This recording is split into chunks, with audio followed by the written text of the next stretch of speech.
हमारे खुदावंद यीशु की अंजील मुकद्दस लूका के मुताबिक उसका छठा बाब 20 से 26 आयत तक। एक दिन यीशु ने अपने शागिर्दों पर नज़र करके कहा कि मुबारक हो तुम जो गरीब हो, क्योंकि खुदा की बादशाही तुम्हारी है। मुबारक हो तुम जो अब भूखे हो, क्योंकि सैर किए जाओगे। मुबारक हो तुम जो अब रोते हो, क्योंकि हंसोगे। मुबारक हो तुम जब इब्ने इंसान की खातिर लोग तुमसे कहेंगे। मुबारक हो तुम जब इब्ने इंसान की खातिर लोग तुमसे कीना रखें और तुम्हें खारिज कर दें और मलामत करें और तुम्हारा नाम बुरा जानकर काट डालें।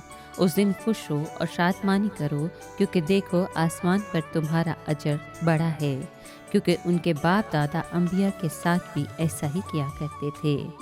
मगर अफसोस तुम पर जो दौलतमंद हो, क्योंकि तुम अपनी तसल्ली पा चुके। अफसोस तुम पर जो अब सैर हो, क्योंकि तुम भूखे होगे। अफसोस तुम पर जो अब हंसते हो, क्योंकि मातम करोगे और रोओगे। अफसोस तुम पर जब लोग तुम्हें भला कहें, क्योंकि उनके बाप दादा झूठे अंबिया के साथ भी ऐसा ही किया करते थे। पाक कलाम के पढ़े और सुने जाने पर खुदावंद की बरकत हो, खुदा का शुक्र हो। अजीज दोस्तों, ये 8 मुबारकबादियाँ ज़ाहरी मज़हब परस्ती से मुतालिक नहीं हैं। इनका लबे लबाब ये है कि यीशु के मुताबिक दिल के गरीब वो हैं जो आसमानी बादशाही में अमीर होंगे। गमगीन वो हैं जो आराम पाएंगे। अब रोने वाले वो हैं जो हंसेंगे।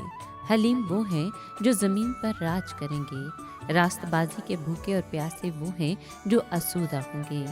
देने वाले पाएंगे और जो बच्चों की मानित हैं वो फ़हम हासिल करेंगे। जंगजू नहीं बल्कि सुलह कराने वाला फातह और बादशाह का फरजंद है।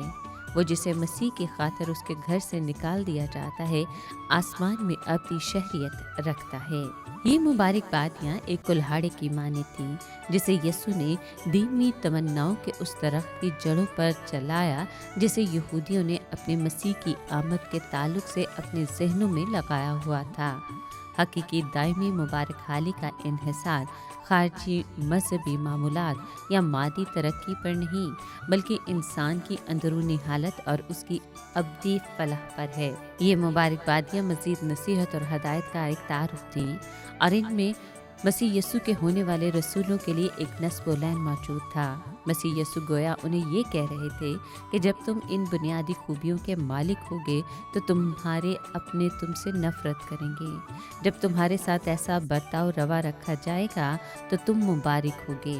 जब तुम्हें इब्ने आदम के सबब से इन तमाम नाखुशगवार हालात का सामना करना पड़े तो ना तो गम करना और ना शिकायत करना, बल्कि इसके बरक्स खुशी करना, क्योंकि आसमान पर तुम्हारा अजर बड़ा है।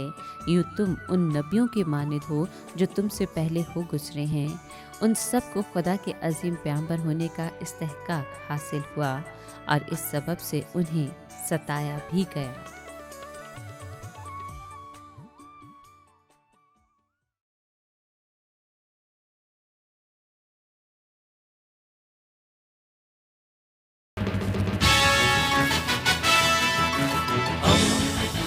दोस्ती का पैगंबर, रेडियो वेरितास एशिया।